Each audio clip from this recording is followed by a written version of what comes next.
요즘 지구촌은 4년마다 열리는 전 세계인의 축제인 월드컵 축구로 떠들썩합니다. 세계 축구 팬들은 특히나 자기 나라의 경기에 촉각을 곤두세우는 중입니다. 다들 TV로 생중계되는 경기를 시청하면서 열렬한 응원을 보냅니다. 선수들의 동작 하나하나에 따라 희비가 엇갈리고 환호와 탄성이 교차됩니다. 만약 경기 종료 휘슬이 울린 후 한참 지나서 재방송으로 시청한다면 어떨까요?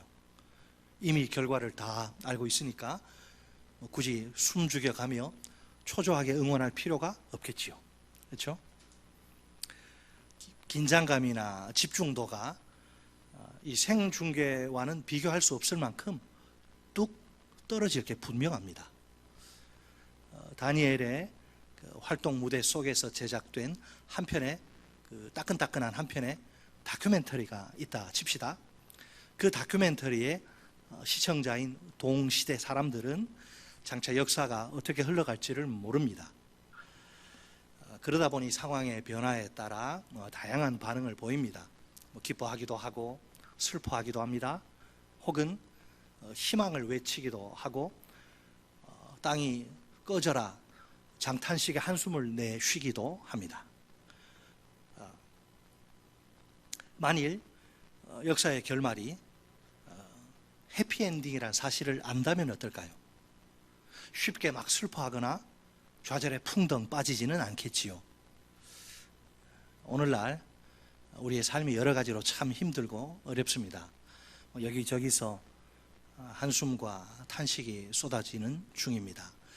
각종 매스미디어, 대중매체에서 발표하는 우울한 미래에 대한 전망이 더욱 맥이 턱 풀리게 합니다. 그렇다 해도 하나님의 백성인 우리에게는 불러야 할 아름다운 노래가 있습니다. 안 믿으시네. 오늘 우리가 다 함께 불러야 할 노래는 바로 장래의 은혜입니다. 이처럼 장래의 은혜를 노래하기 위해 우리에게 필요한 것은 무엇일까요? 두 가지. 자, 따라서 하십니다. 첫째, 하나님의 주권을 신뢰하라. 오늘은 그 신뢰, 믿음의 문제인데, 첫째, 하나님의 주권을 신뢰하라.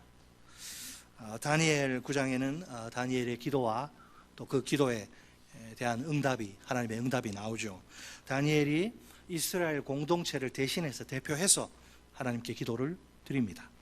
그러자 하나님이 그의 기도를 기쁘게 받으시고 들으시고 응답하십니다.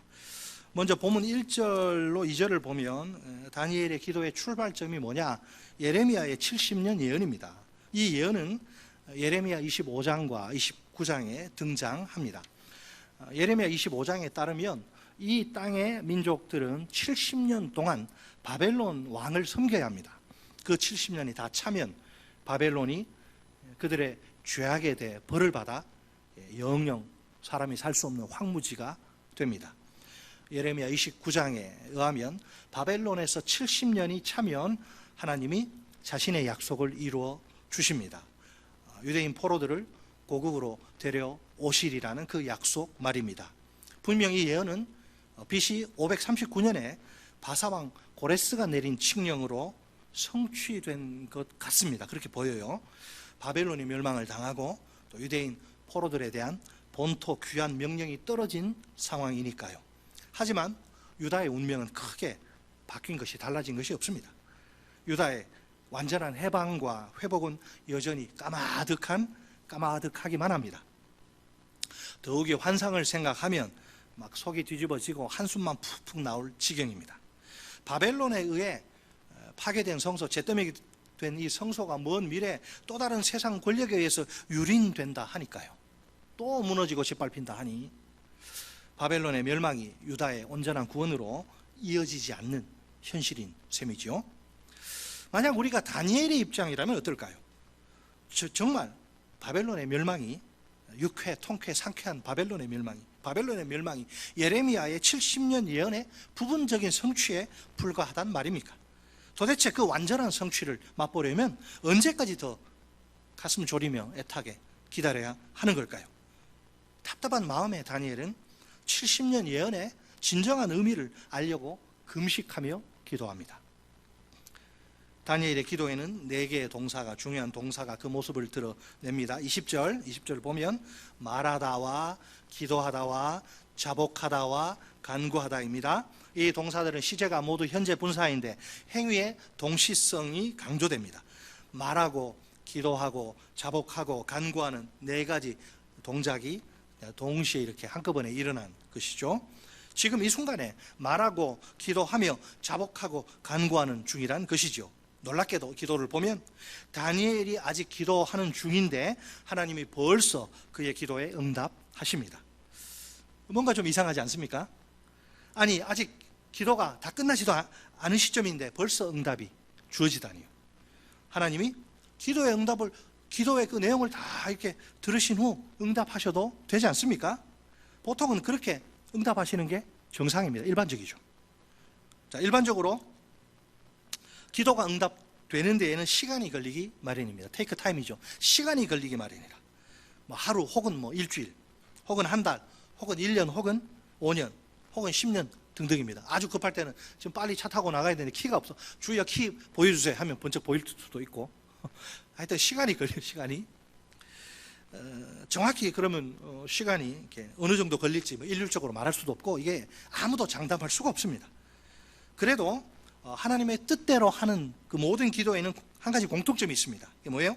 누구나 기도를 하고 나서 응답을 잠잠히 기다려야 한다는 사실입니다. 이렇게 누구에게나 어떤 기도든 응답에는 기다림의 시간이 필요합니다. 중요한 것은 틀림없이 응답된다는 사실 그 자체이지 응답의 속도나 시간이 아닙니다. 원래 급한 쪽은 기도를 들으시는 하나님이 아니라 기도하는 우리가 아닙니까? 하나님은 아쉬울 게 하나도 없습니다. 완전하신 분이니까. 아쉬운 쪽은 우리라서 아주 간절히 기도하는 거예요. 발등에 불 떨어지면 1년 가도 새벽기도 한 번 안 나오는 사람이 새벽에 매달려. 그래서 저는 담임 목사로서 갑자기 새벽에 이렇게 나오시면 좀 걱정이 돼. 또 집안에 뭔 일이 있나?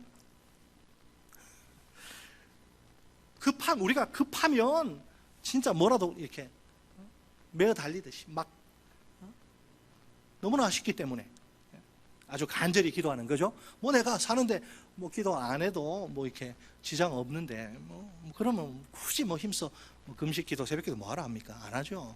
다 누구나 똑같아요. 등 따뜻하고 배부르면 기도 안 합니다. 그래서 고난이 필요한 거지. 자, 이상하게도 다니엘의 경우에는 기다림의 시간이 필요가 없습니다. 기도를 막 시작하자마자 하나님이 기다리셨다는 듯이 곧바로 응답하십니다. 급할 게 전혀 없는 하나님이 막 서두르시는 것처럼 보일 정도입니다. 현재 가브리엘에 의해 다니엘에게 역사의 진행 과정이 이렇게 계시되는 상황입니다. 무엇보다 이 계시는 다니엘의 기도와 상관없이 결정된 하나님의 계획입니다. 다시 말해서 이것은 하나님의 확정된, 이미 결정된 의지, 가스 윌, 확정된 의지예요. 지체되거나 변경되거나 철회되지 않고 반드시 이루어질 하나님의 뜻 말입니다. 하나님은 다니엘이 바로 지금 이 순간 이 뜻을 깨닫길 원하십니다. 드디어 하나님의 때가 찬 것입니다. 사실 모든 기도의 응답에 있어서 항상 주도권은 전적으로 하나님께 있습니다. 언제 어떻게 응답하실지는 하나님이 결정하십니다. 그렇다면 우리가 할 일은 무엇일까요? 응답은 믿음으로 온전히 하나님께 맡기고 기도에 집중하는 것입니다. 당연히 자기의 정욕대로 쓰기 위해서가 아니라 하나님의 뜻대로 기도해야 되겠지요. 분명 누구에게나, 저도 마찬가지고 누구에게나 아무리 기도해도 좀처럼 변하지 않는 것들이 있습니다. 그것이 자녀나 배우자나 부모나 형제와 같은 사람일 수 있습니다. 아니면 열악하기 짝이 없는 환경이나 상황일 수도 있습니다. 이제 그만하면 좀 변할 만도 한데 지독히도 변하질 않아요. 얼마나 그 모습을 보면 얼마나 마음이 그냥 힘들고 괴로운지 속이 막 다 썩어요. 우리가 그토록 간절히 기도하는데 왜 하나님은 응답하시지 않을까요? 솔직히 말해 이 질문에 시원한 대답을 내놓을 수 있는 사람 아무도 없습니다. 몰라요. 진짜로 아무도 몰라요. 하나님이 하시는 일을 한낱 피조물에 불과한 먼지와 진흙 덩어리, 흙덩이에 불과한 우리가 어떻게 알 수 있을까요? 그럼에도 불구하고 우리가 확실히 믿고 고백해야 할 게 하나 있습니다. 여러분 뭘까요? 우리의 기도를 들으시는 하나님이 선하신 분이시란 사실입니다. 좋으신 하나님, 좋으신 하나님, 참 좋으신 나의 하나님. 아멘이십니까? 네, 아멘.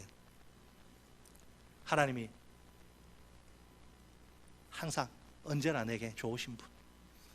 이 믿음이야말로 기도의 응답에 있어서 우리에게 가장 중요한 요소입니다. 우리 다 함께 이렇게 믿음으로 고백해 볼까요? 선하신 하나님이 가장 좋은 때에 최고의 방법으로 응답하신다. 자, 한번 합니다.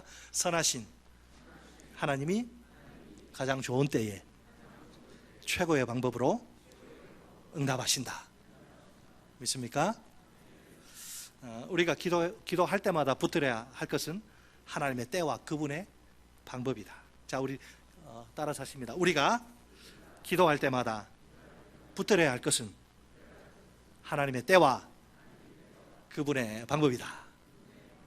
아멘. 물론 쉽지 않지만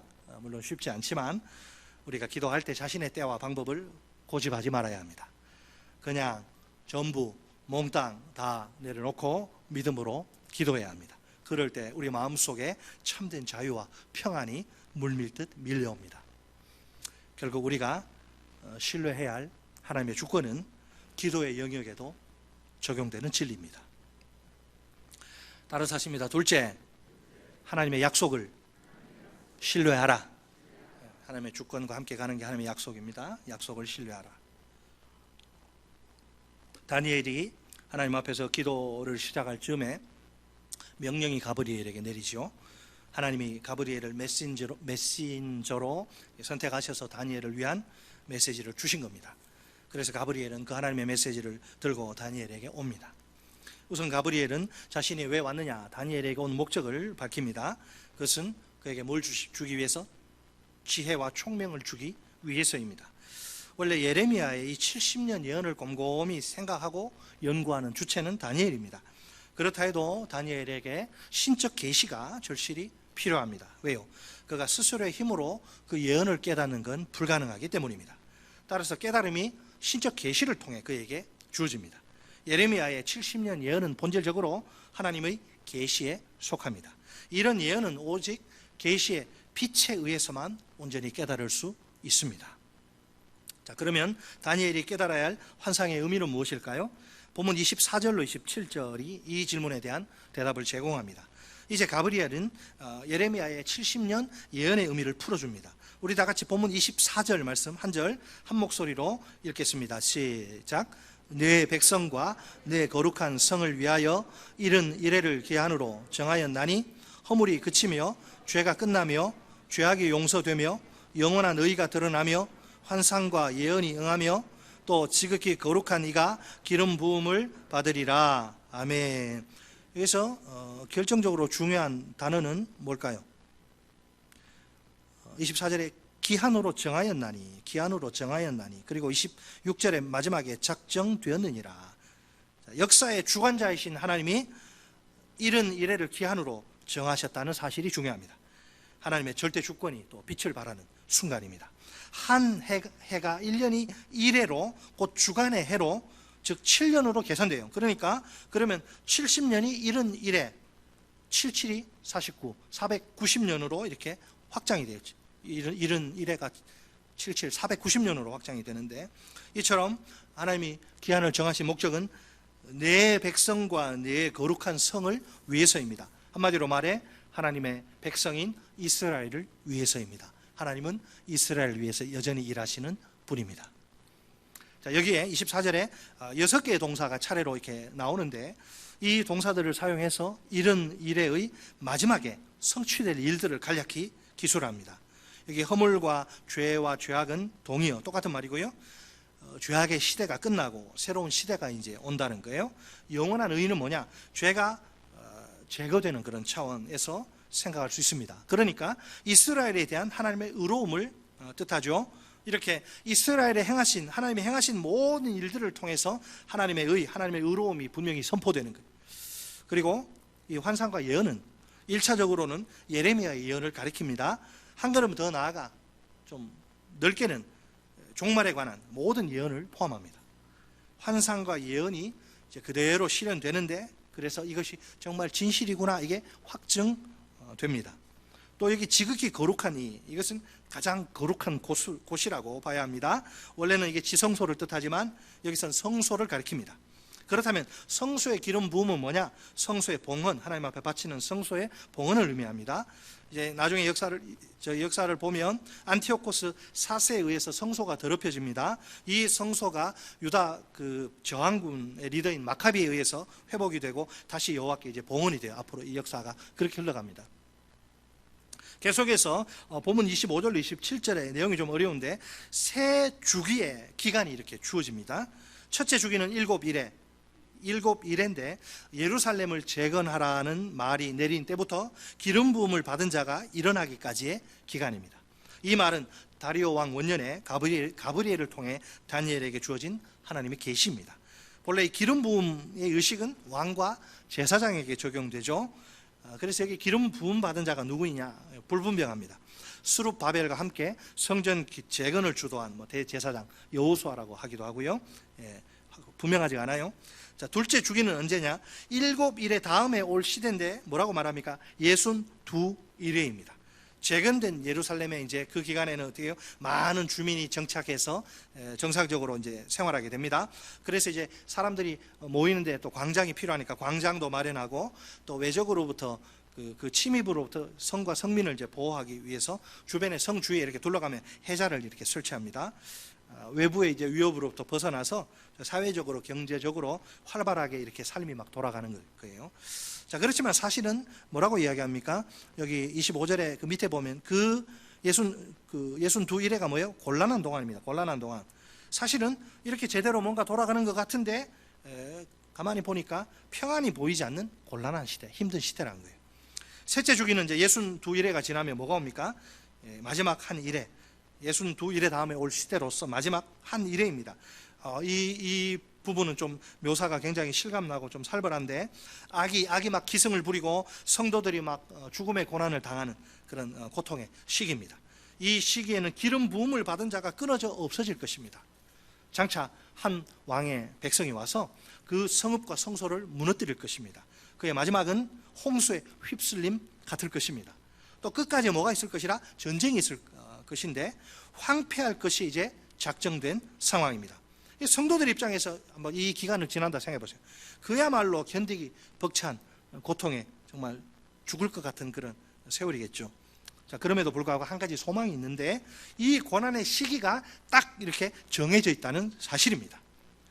예루살렘 성소가 더러워지는 기간은 황폐하게 하는 자가 이제 예정된 멸망에 떨어지기까지, 곧 한 일에 남은 반 동안 제사가 중단되다가 가증한 것을 세워 성소를 황폐하게 만든 그 황폐하게 하는 자가 멸망하고 성소가 다시 이제 회복될 것이라, 그 이야기를 하는 겁니다. 자, 그런데 오늘날 이 예언은요, 해석에 있어서 신학자들마다 견해가 제각각입니다. 다양한 견해들이 있는데, 특별히 숫자에 대해서 또 시간에 대해서 사건에 대해서 논란이 아주 많습니다. 그렇다 해도 이제 공유되는 그런 기본적으로 세 가지 관점이 있습니다. 요거는 이제 일치를 보는 세 가지 관점인데, 첫째로 이 예언은 BC 169년과 167년에 안티오코스 4세 에피파네스가 성전을 더럽히는데 그때 한번 성취되고요. 둘째, 이 예언은 100만 명의 유대인들이 막 죽임을 당할 당시인, 그 기록에 보면 뭐 그런데 얼마나 정확한지 몰라요. 뭐 과장도 있을 수 있는데, 하여튼 수많은 유대인들이 떼죽음 당하는 그때가 언제냐? AD 70년 로마의 장군 티투스가 성전을 또 파괴합니다. 그때 또 성취되고, 셋째로 이 예언은 미래에 적그리스도가 다스릴 적그리스도 치하에서 성취될 것입니다. 이 셋째는 아직 남아있죠. 자, 그렇다면 이 예언의 핵심은 무엇인가? 역사의 주관자이신 하나님이 절대 주권으로 어떤 기간을 이렇게 정해 놓으셨다는 겁니다. 아울러 거기엔 하나님의 백성들을 향한 그분의 분명한 뜻이 있다는 것입니다. 악의 번성이 무한정 막 지속되는 게 아니라 반드시 끝이 있는 거죠. 하나님이 정해놓은 거예요. 솔직히 악이 득세하는 현실, 20세기만 하더라도 여러분 1차 대전, 2차 대전 해가지고 얼마나 많이 죽었어요. 히틀러가 막 아우슈비츠에서 막 가스실에서 수백만 명 죽이고, 그 악의 그 번성이, 악이 막 그렇게 득세하는 현실 정말 충격적이라 가슴이 그냥 덜컹덜컹 내려앉을 때가 한두 번이 아니에요. 여기 이 유대인들 입장에서는 진짜 완전히 돌아버릴 상황이죠. 성소를 헐어버리고 거기에 멸망에 가정한 우상을 딱 세우기까지 하지 않습니까? 그러나 마침내 그 악의 세력들 위에 최후의 날이 임하게 될 것입니다. 황폐하는 자가 멸망당하고 성소가 다시 영광스럽게 회복될 것입니다. 그러므로 다니엘을 통해서 하나님이 말씀하시는 게 아무리 감당하기 벅찬 고난의 현실이 펼쳐질지라도 하나님의 플랜, 계획 속에 다 있으니까 하나님의 백성들은 낙심하거나 좌절하거나 절망하지 말아야 한다. 이게 다니엘의 메시지입니다. 자, 우리 다 같이 70년 예언 한번 좀 보겠습니다. 자, 오늘 본문은 책갈피 놓으시고 예레미야 29장으로 갑니다. 11절.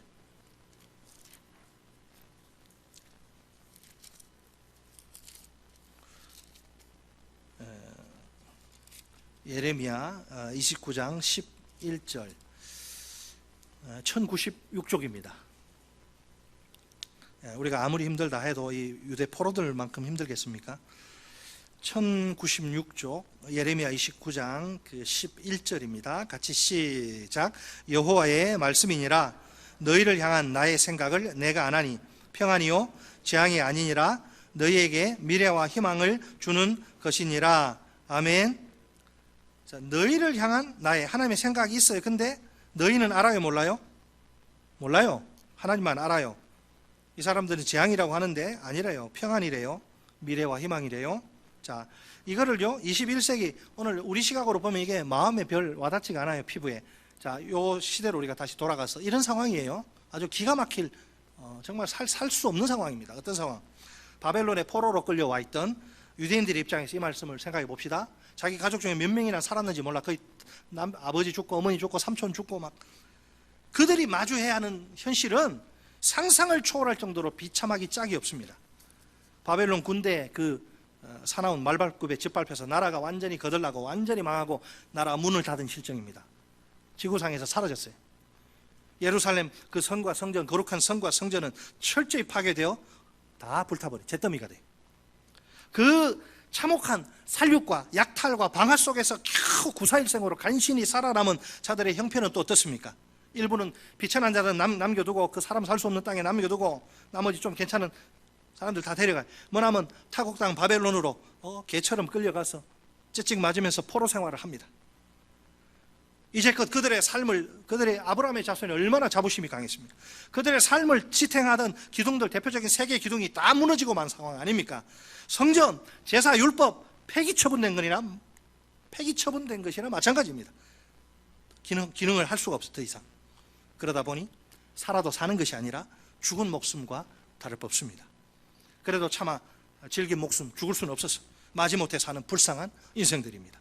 그들이 도달한 결론은 하나밖에 없어요. 하나님이 택한 백성인 이스라엘을 버리셨다는 겁니다. 그들에게 남은 건 만국의 그 쓰라린 한과 절망으로 도배된 호통의 세월 뿐입니다. 아니, 하나님이 어떻게 택한 백성인 이스라엘에게 이렇게 모질게 하실 수 있단 말입니까? 아브라함의 자손인 그들을 포기하시다니 도무지 이해할 수 없는 현실입니다. 재앙도 이런 재앙이 없으니 누가 보더라도 가히 최악의 재앙인 셈이죠. 모두들 아무 말도 꿀먹은 벙어리처럼 바벨론 강가에서 노래나 부르고 슬픈 노래나 구슬프게 부르고 모두들 아무 말도 못하고 단지 쓰디쓴 눈물만 사발로 벌컥벌컥 들이킬 따름입니다. 그러던 중 이거 웬일인지 개벽이 된 것처럼 고레스의 칙령이 떨어져서 합법적으로 본토 귀환이 이루어집니다. 드디어 예레미야의 예언이 성취된 것처럼 보입니다. 꿈만 같은 현실이 펼쳐진 것이지요. 하지만 유다가 완전히 해방되고 회복될 가능성은 좀처럼 보이지 않습니다. 게다가 환상을 생각하면 눈앞이 캄캄하죠. 바벨론에 의해 그렇게 무참히 파괴된 성소가 언젠가 또 다른 세상 권력에 의해서 똑같이 유린될 것이라니요. 바벨론의 멸망이야 육회, 상쾌, 통쾌, 덩실덩실, 덩덕궁 춤출 만큼 기쁜 소식이지만 그렇다고 해서 유다의 온전한 구원 성취되지 않는 겁니다.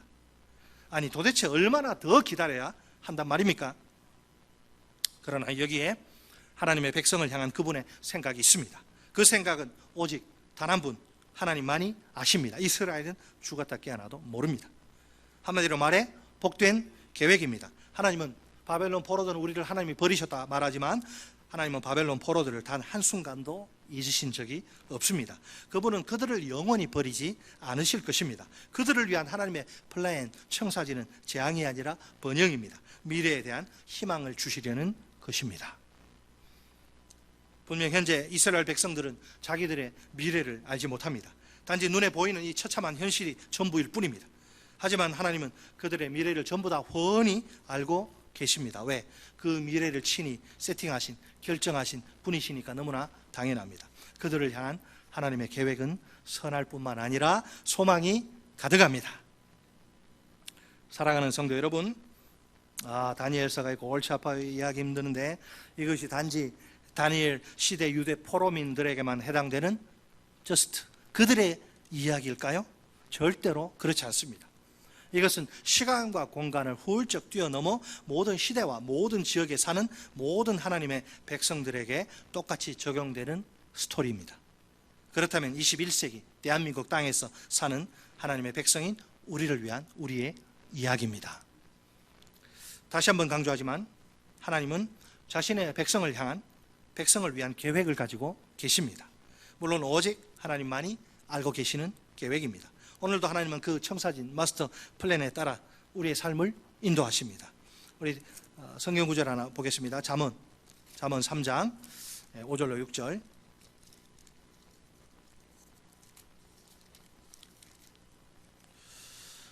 구약성경 913쪽. 아마 이게 69절 중에 하나겠죠. 913쪽에 잠언 3장 5절로 6절 같이 읽습니다. 시작. 너는 마음을 다하여 여호와를 신뢰하고 내 명철을 의지하지 말라. 너는 범사에 그를 인정하라. 그리하면 내 길을 지도하시리라. 아멘. 자, 무엇입니까? 하나님의 백성인 우리를 향한 하나님의 거룩한 콜링, 거룩한 부르심입니다. 장래 은혜를 믿고 장래 은혜에 대한 믿음으로 살라. 그런 부르심 말입니다. 내 마음을 다하여 여호와를 신뢰하라. 이것은 믿음으로 살라는 부르심입니다. 그리하면, 조건을 그렇게 만족시켜주면, 그리하면 내 길을 지도하시리라. 이 표현은 장래 은혜에 대한 약속입니다. 믿음으로 살면 내 장래는 내가 책임진다. 우리가 하나님을 온전히 신뢰하는 것이 얼마나 중요한지 모릅니다. 만약 우리가 그렇게 믿음으로 살기만 하면 하나님이 우리의 인생길을 지도하십니다. 그러면 아무리 광야와 같이 험한 인생길이라도 문제가 전혀 없습니다. 그 힘든 인생길에 온갖 고난이 도사리고 있다 해도 걱정이 아예 없습니다. 최고의 가이드이신, 안내자이신 하나님이 일평생 우리의 걸음걸음을 지도하시마 약속하시니까요. 하나님이 우리 인생을 친히 책임지시겠다고 보증하시는 겁니다. 하나님 보증하면 끝나지 않습니까? 아무리 좋은 전자제품 이런 거 보증기가 꼴랑 한 2년 되나? 하나님이 우리 전 인생을 친히 책임지시겠다. 하나님만 신뢰하면 책임지시겠다. 보증하시는 거예요. 보장된 인생이라. 장래 은혜야말로 우리가 이 세상에서 참된 그리스도인으로 살아가는 키, 열쇠. 그 열쇠를 어떻게 뭘로 돌리냐? 믿음으로 돌려. 그 열쇠를 정말 장래가 쏟아지게 만드는 것은 믿음의 키. 그 믿음의 결과 우리가 믿음의 키를 사용하면 우리는 이제 장래 은혜를 받고 그 은혜에 힘입어서 믿음으로 살아갈 수 있습니다. 그런데 이 장래란 단어는 너무 이제 미래만 생각하면 안 돼요. 장차 천국에서 경험할 은혜만을 가리키는 게 아닙니다. 그리고 앞으로 오게 될 10년, 20년 후 미래 그런 세대만을 의미하는 것도 아닙니다. 바로 지금 이 순간부터 은혜가 시작되고 그 이후로 살아가는 평생 동안 계속해서 유지되고 끝까지 이어진다는 뜻입니다. 안 기쁘세요? 어떤 상황이나 환경 속에서도 우리가 통제할 수 없잖아요. 어떤 상황이나 환경 속에서도 은혜가 끊어지거나 중단되는 경우는 결코 없다는 말입니다. 내 평생 사는 동안, 우리 어제 금요일에 내 평생 사는 동안 찬양도 했는데, 내 평생 사는 동안 마치 펑펑 솟아나는 샘물처럼 콸콸콸 쏟아지는 하나님의 은혜입니다. 그러니까 우리는 미래가 보장된, 지금 내일 일도 모르지만은 우리는 그래도 우리는 미래가 보장된 안전한 인생들입니다. 따라서 자신의 앞날에 대해서 근심하거나 걱정할 필요가 없습니다. 불안과 두려움에 덜덜 떨 이유는 더더욱 없습니다. 신앙생활 하는데 얼굴이 막 시커매, 그냥 근심 걱정에 눌려가지고 와도 예수 안에 자유가 있는데 자유를 못 누리고 막 이렇게 뭐 찬양할 때 이렇게 손 들어도 이것도 막 누가 뭐라고 하지 않나? 자유가 없어요. 그러면 안 되겠죠? 우리가 여러분 장래의 은혜를 제대로 누리기 위해서 필요한 것은 딱 하나, 믿음뿐입니다. 믿음이면 됩니다. 물론 믿음은 기본적으로 예수님이 우리 죄를 위해 몸 다 찢어지고 피 쏟고 죽임을 당하셨다는 확신입니다. 예수님 안에서 우리의 모든 죄가 완벽하게 완전하게 과거 현재 미래의 죄가 처리되었고, 구원에 다시는 정죄가 없고 누구도 나를 정죄할 수 없고 구원의 길이 활짝 열렸다는 확신입니다. 예수님을 구주와 주님으로 영접할 때 내 모든 죄가 용서받고 하나님의 자녀가 되어 영생을 누린다는 확신입니다. 뿐만 아니라 믿음은 하나님이 그 아들과 함께 모든 것을 우리에게 선물로 주신다는 확신까지도 포함합니다. 야고보 1장 17절 상반절 말씀입니다. 온갖 좋은 은사와 온전한 선물이 다 위로부터 빛들의 아버지께로부터 내려오나니. 믿습니까? 좋은 은사와 선물은 다 아버지가 주시는 거예요. 우리가 열심히 노력해서 획득하는 거 아니에요. 선물은, 좋은 것은 다 하나님이 주시는 거예요. 내게 좋은 아내도 그렇고 좋은 남편도 그렇고. 만족하고 사세요. 불평하지 마시고. 오늘 어째 반응이 설교 까먹으면 안 되잖아요.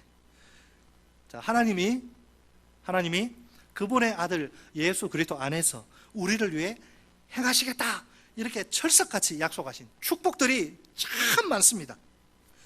우리가 그 모든 축복들을 지그시 바라보면서 진정으로 깊이 만족할 수 있어야 합니다. 그것이야말로 하나님이 기뻐하시는 믿음의 본질이에요.